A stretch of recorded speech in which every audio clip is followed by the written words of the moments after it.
Karnival muxlislariga Kia Karnival chiqib qoldi. 2021-yil 79 ming yurgan tiniq holatda en fullidan bitta oldingi lyuki yo'q xolos. Qolgan hamma yo'q elektropaket. 4 yumshoq baloni. Vaqtida bu mashinani akamiz 45 ming dollarga olib kelgan. Lekin hozir sotadigan narxi besключевой достуp.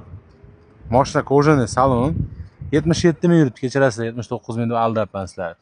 7 o'rindiqli mashina, вообще shikolat mashina, 90 klimat kontrol, hamma yo'q joyda mana. Probegi 77 ming yurgan turibdi. Radnoy holatda, avtomat korobka. Hamma yo'q joyda. Mashina hech qanaqa расход, elektropaket, besключевой достуp. Bu qarang ochilishini. Mashina вообще injiq. Tiniq evakuatorlar tashab qo'yilgan. Mashinani olasiz, просто minas. 77 ming yurgan 2021. Tiniq holati, lyuki yo'q xolos. Sensor datchiklari, zadnit kamerasi. Mashina zo'r holatda, full. Olasani просто minasan. Bu ham qiziqarli joyi.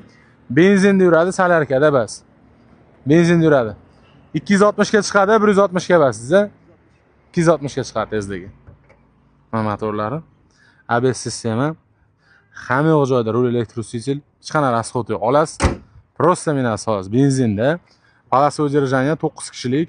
Hech qanaqa расход yo'q. Olasiz, просто saylanasiga krugovoy sensor datchigi bor. Narxiga keladigan bo'lsa, narxi akati 29900 dollarga 15 ming dollar minusiga berib yuboraman deyapti. Like bosib, ekran bilan aloqaga chiqaverasizlar.